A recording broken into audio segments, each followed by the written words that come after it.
Casting కౌచ్కి ఒప్పుకోకపోతే అసలు heroine అయ్యే ప్రసక్తే లేదు అని ఒక మాజీ డైరెక్టర్ గారు ఒక బహిరంగ స్టేట్మెంట్ కాదు, ఒక ఇంటర్వ్యూలో చెప్పారు ఆయన. చెప్తూ ఉండొచ్చు, తప్పే ఉంది. వాళ్ళ నమ్మకం అయి ఉంటుంది, లేదా వాళ్ళ జరిగిందేమో, ఆయన చేసిన పని చేసిన కంపెనీల్లో అట్లా జరిగి ఉండొచ్చు. ఆయన ఎక్స్పీరియన్స్ ఏంటో మనకు తెలియదు కదా. నా ఎక్స్పీరియన్స్, నేను ఇన్ని సినిమాల్లో ఉన్నాను, ఇన్ని రోజుల నుంచి నేను ఉన్నాను.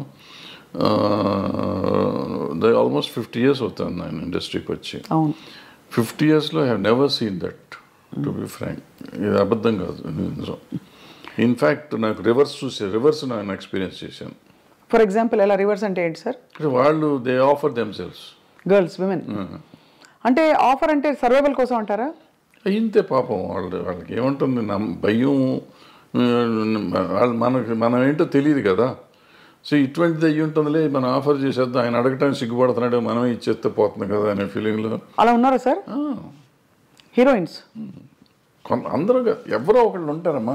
ఇప్పుడు వీళ్ళు అడిగారు అన్న ఎంతమంది తక్కువ మంది ఉంటారో, అట్లా అడిగే వాళ్ళు కూడా అంతే తక్కువ ఉంటారు. That's why I am telling you, you are giving a parallel. అది అర్థమైంది. బట్ అలా బిట్వీన్ 1 to 10% ఉంటారు తప్ప. అప్పట్లో సెల్ ఫోన్స్ ఏవి ఉండేవి కాదు కదా సార్. ఏముండవు. అలా అడగడం ఎలా తెలిసేది మరి వీళ్ళకి? అంటే కబురు పెడతారా? అడగటమే ఇవన్నీ, డైరెక్ట్గా అడగటమే. అడిగేవాళ్ళు అనేవాళ్ళు డైరెక్ట్గా అడగటమే. ఏటో అడిగినా, వీళ్ళు అడిగినా వాళ్ళు అడిగినా, లేనా పెద్ద దానికి మొహమాటం సిగ్గులు ఏముండవు. It's very awkward sir. And అంటే ఇంత బ్యూటిఫుల్ పరిశ్రమలో ఈ ఒక్క విషయం ఇంత చర్చనీయాంశం అవుతుంది గత 10 ఏళ్లలో. అంటే చర్చనీయాంశం అంటే 2 రకాలమ్మది. ఇప్పుడు పిచ్చి ముందో పెళ్లి ముందో అంటే, ఇప్పుడు ఇద్దరికి ఇష్టమైతే ఇప్పుడు అడగగానే లొంగిపోతారు అనేది కూడా నేను నమ్మను. అన్లెస్ వాళ్ళకి ఒక అవసరం, నేను దీంట్లో సర్వైవ్ అవ్వాలంటే ఇది అయితేనే అవుతుంది అనుకుంటే లొంగొచ్చు. లేదంటే ఎందుకు లొంగుతారు వాళ్ళు? అలాంటి ఏమంటారు, మ్యూచువల్ బెనిఫిట్ కోసం జరిగితే జరగాలి తప్ప, నేనేదో ప్రతి వాళ్ళు ఇట్లా చేస్తారు అంటే జరిగేది కాదు. మీరు ఎప్పుడైనా ఇబ్బంది పడే సందర్భాలు ఉన్నాయా సార్? ఎట్లా అంటే వేర్ డైరెక్ట్లీ ఆర్ ఇండైరెక్ట్లీ మీకు ఒక కబురు పెట్టి మీ హీరోయిన్స్ ఒకటి అరా ఉంటాయి అంతే కాదు. అంటే అందరూ అలా వచ్చి ఉంటారు కదా, మీరు చెప్పారు కాబట్టి ఐఎమ్ ఆస్కింగ్. సో చాలా మంది చాలా జెంటిల్, చాలా మర్యాదగా, సొంత పిల్లల్లాగా. నాకు ఆడపిల్లలే 3.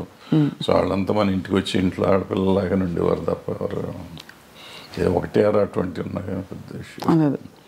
ఇవన్నీ అంటే ఇది ఇప్పుడు లేటెస్ట్గా మీరు కూడా మొన్న ఆఫ్ రికార్డ్ చాలా విషయాలు మీరు మాట్లాడినప్పుడు ఎక్స్ప్లెయిన్ చేసి చెప్పారు సార్. అదే ఈ జానీ మాస్టర్ ఇష్యూ తెరపైకి వచ్చినప్పుడు కూడా ఈ కమిటీలు వేయడం, వీటిని పరిష్కరించే దిశగా కమిటీల్లో ఉండేవాళ్ళు ఎవరు కూడా దిగొచ్చిన ఎవరు అంటే ఇట్స్ నాట్ సో ఈజీ కదా సార్. ఇవి హ్యూమన్ రిలేషన్షిప్స్ చాలా కాంప్లెక్స్గా ఉంటాయి. మీరు అన్నట్టు ఒక టైంలో ఇష్టం ఉండొచ్చు, ఒక టైంలో కాంప్రమైజ్ అవ్వచ్చు, ఒక టైంలో అది చెడుగా కనిపించవచ్చు, రకరకాలు ఉంటాయి, తప్పించుకోలేని పరిస్థితులు ఉండొచ్చు. ఏమిటవుతుంది sir? What you think is? అంటే ఇప్పుడు మీకు గతంలో మొదటి నుంచి కూడా చరిత్ర అనుకోండి, ఇతిహాసాలు తీసుకోండి, పురాణాలు తీసుకోండి. ఆయన వాల్మీకి గారు దొంగ, ఆయన తర్వాత మంచివాడు అయిపోయాడు. సో ఇట్లా మనుషుల్లో మార్పులు చాలా వస్తూ ఉంటాయి. మారిన ఇప్పుడు నేను మారిపోయాను, గతంలో తప్పు చేశాను నేను, ఇప్పుడు నేను మారిపోయి ఉంటే నువ్వు తప్పు చేసావు అంటే దానికి అర్థం లేదు కదా. సో నువ్వు గతంలో నువ్వు దుర్మార్గుడు కాబట్టి ఇప్పుడు ఏం చెప్తావంటే, ఇప్పుడు నేను మారిపోయాను, నేను సన్యాసిని అయిపోయా. బుద్ధుడు అంతకు ముందు రాజు, అశోకుడు అంతకు ముందు రాజు, వీళ్ళిద్దరూ బౌద్ధ మతానికి వచ్చినాక వాళ్ళు ఏమి చేయలే. బుద్ధుడు దేవుడు కాదంటావా? అంతే కదా సార్. సో మరి ఏ కాంటెక్స్లో చెప్తున్నారు అది? అంటే తప్పులు జరుగుతున్నాయి కానీ ఎట్లా ఉంటుందంటే, నేను విక్టిమ్ని అనుకోమ్మా, విక్టిమ్ కానీ లేకపోతే నా మీద ఎలిగేషన్ వచ్చింది అనుకోమ్మా. సో నాకు కడుపు రగిలిపోతూ ఉంటుంది. అంటే ఇది ఎట్లా ఉంటుందంటే, దీంట్లో ఇప్పుడు వస్తున్న ఇష్యూస్ అన్నీ ఏంటంటే, ఇప్పుడు ఇద్దరు మ్యూచువల్గా ఒకళ్ళకొకళ్ళు ఇష్టపడతారు. అప్పుడు కూడా కదా సార్, ఎప్పుడైనా కానీ ఇష్టపడతామో లేకపోతే సరెండర్ అవటమో ఏదైనా అనుకోండి. సరెండర్ అయినా కానీ తర్వాత కలిసి ఉన్నారుగా. అవును, నాతో సరెండర్ అయిపోయినాక ఇద్దరు కొంతకాలం కలిసి ఉన్నాం. ఇప్పుడు సరెండర్ అయిన వాళ్ళు నా మీద కేసు పెడతాం మొదలెడతారు ఇవ్వండి. అయితే సరెండర్ అయ్యి కొంతకాలం అయిపోయినాక నేనంటే వాళ్ళకన్నా మొఖం మొత్తి ఉండొచ్చు, నాకు వాళ్ళ మీదన్నా మొఖం మొత్తి ఉండొచ్చు. అది ఎవరికైనా ఎప్పుడైనా జరగచ్చు. వాళ్ళు నాకు బయటికి వెళ్తా అంటే వదిలిపెట్ట బుద్ధి, ఇదిగా ఒకరికొకరు మ్యూచువల్గా వదిలిపెట్టపోయినప్పుడు ఈ కేసులు గట్టలు కథలు వస్తాయి. ఇవన్నీ అప్పుడు నువ్వు ఎట్లా మొన్నటిదాకా బాగానే ఉన్నావు కదా, ఇప్పుడు నేను అవసరం తీరిందని వచ్చావా అని ఒకళ్ళు ఈ రకంగా ఉంటాయి. న్యాచురల్, ఇది హ్యూమన్ సైకాలజీ ఇది. దాన్ని పట్టుకుని మనం మాట్లాడతాం కదా. ఇక్కడ ఏంటంటే నో మీన్స్ నో మీద మాట్లాడాలి మనం. ఇప్పుడున్న కొత్త సిస్టమ్, ఒకప్పుడు అది వేరు. ఇప్పుడు శీలం అనేది ఒకప్పుడు పవిత్రమైనదిగా మాట్లాడుకునేవాళ్ళం. ఇప్పుడు ఎంతమందికి శీలం సరిగ్గా ఉంది అంటే చాలా డౌట్లు ఉన్నాయి. అంటే శీలాన్ని శీలంగా చూస్తున్నామా లేదా అనేది పాయింట్. అంటే ఇది వరకు ఇట్ వాజ్ అ బిగ్ టాబు, అంటే ఇప్పుడు కాదు, అది ఇప్పుడు మోర్ నార్మలైజ్ అయిపోయింది. సో ఇప్పుడు దానికి ఏమవుతుంది, ఆటోమేటిక్గా నీకు ఇష్టం లేనప్పుడు అవుతుంది. రోజు మనకి రిలేషన్షిప్లో ఉంటున్నాం, మనం రిలేషన్షిప్లో ఉన్నామని మనం ఫేస్బుక్లో పెట్టుకుంటున్నాం, ఇన్స్టాగ్రామ్లో పెట్టుకుంటున్నాం, అన్ని చోట్ల పెట్టేసుకుంటున్నాం. నెక్స్ట్ డే ఇప్పుడు బ్రేకప్ అయిపోయామని మనం పెట్టుకుంటున్నాం.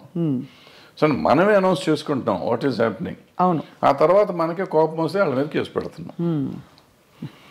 ఇది ఇప్పుడు దానికి ఎవరు బాధ్యులు అంటే కలిసి ఉన్నారు కదా. ఇప్పుడు ఏం పోయే కాలం, ఏం తీపరం వచ్చింది మీకు అంటారు మా అమ్మమ్మ భాషలో మాట్లాడాలంటే. తీపరం లేదు, తాపరం లేదు. ఇది ఏంటంటే నాకు ఇష్టం లేదు, నువ్వు రావద్దనని రావకూడదు, అంతే, సింపుల్. సో అక్కడ నుంచి ఆ వైరం వల్ల వచ్చే కేసులు అంటారు ఇది. కానీ జెన్యున్గా ఆడపిల్లలకి రక్షణ లేదని హేమా కమిటీ రిపోర్ట్ని కూడా మీరు ఆమోదించపోరు. ఎందుకు డెఫినెట్గా ఉందమ్మా, డెఫినెట్గా. ఇప్పుడు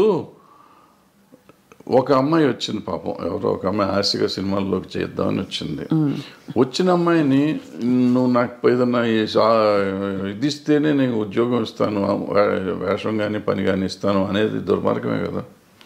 హేమ కమిటీ రిపోర్ట్లో కానీ ఎక్కడైనా కానీ, ఈవెన్ పాక్సో దీంట్లో కానీ అదే చెప్తాను. నువ్వు అడగటం కూడా తప్పు. అడిగినాక లొంగి నువ్వు ఆ అమ్మాయికి పని ఇచ్చేసినా కూడా, ఎదురు పని ఇచ్చేసినా కూడా లొంగ తీసుకోవటం తప్పే. కాబట్టి ఏ రోజు తెలిసినా కానీ నా మీద నేను శిక్షార్హుడిని. ఏమంటే మ్యూచువల్గా కలిసి ఉన్నాం కదా, నీకేంటి అని మనం అడగటానికి లేదు. ఇంకా కలిసి ఉన్నా కానీ నువ్వు లొంగ తీసుకున్నావు కదా. అవును. ఇప్పుడు మరి జానీ మాస్టర్ ఇష్యూలో ఏమై ఉంటుంది సార్? అది దాన్ని నేను మాట్లాడకూడదు. మీరు మాట్లాడకూడదు కాబట్టి ఓకే ఫైన్, అడగం సార్. మేము కూడా కమిటీని కోర్టుని కంప్లీట్గా గౌరవిస్తూ అంటే